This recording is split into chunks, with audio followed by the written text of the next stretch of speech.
Then Yahweh said to Moses, Come to Pharaoh, for I have hardened his heart and the heart of his servants with firmness, that I may set these signs of mine among them, and that you may recount in the hearing of your son and of your grandson how I dealt severely with the Egyptians, and how I put my signs among them, that you may know that I am Yahweh. Then Moses and Aaron came to Pharaoh and said to him, Thus says Yahweh, the God of the Hebrews, How long will you refuse to humble yourself before me? Let my people go, that they may serve me. For if you refuse to let my people go, behold, tomorrow I will bring locusts into your territory. And they shall cover the surface of the land, so that no one will be able to see the land. They will also eat the rest of what has escaped, what remains for you from the hail, and they will eat every tree which sprouts for you out of the field. Then your houses and the houses of all your servants and the houses of all the Egyptians shall be filled, something which neither your fathers nor your grandfathers have seen, from the day that they came upon the earth until this day. And he turned and went out from Pharaoh. And Pharaoh's servants said to him, How long will this man be a snare to us? Let the men go, that they may serve Yahweh their God. Do you not yet know that Egypt is destroyed? So Moses and Aaron were brought back to Pharaoh, and he said to them, Go, serve Yahweh your God. Who are the ones that are going?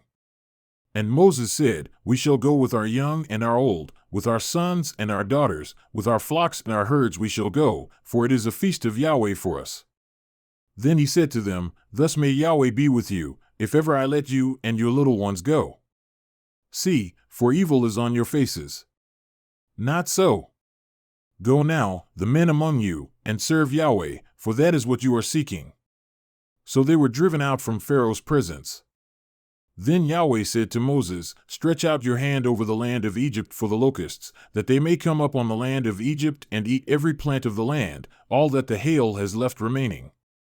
So Moses stretched out his staff over the land of Egypt, and Yahweh directed an east wind on the land all that day and all that night, and when it was morning, the east wind brought the locusts.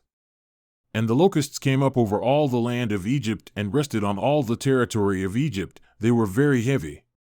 There had never been so many locusts, nor would there be so many again. For they covered the surface of the whole land, so that the land was darkened, and they ate every plant of the land and all the fruit of the trees that the hail had left.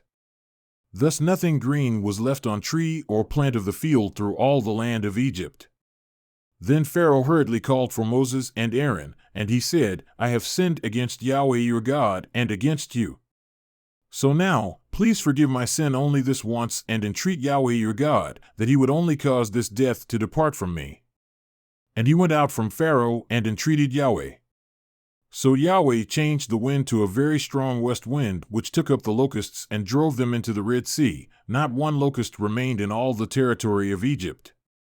But Yahweh hardened Pharaoh's heart with strength, and he did not let the sons of Israel go.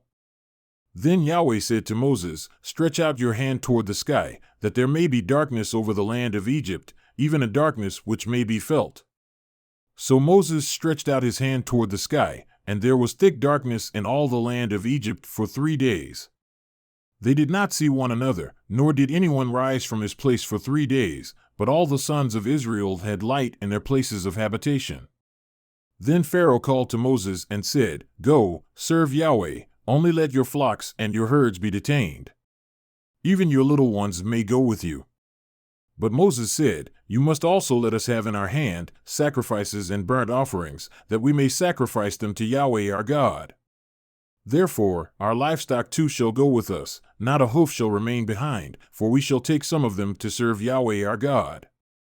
And until we come there, we ourselves do not know with what we shall serve Yahweh. But Yahweh hardened Pharaoh's heart with strength, and he was not willing to let them go. Then Pharaoh said to him, Get away from me. Beware, do not see my face again, for in the day you see my face you shall die. And Moses said, As you have spoken, I shall never see your face again.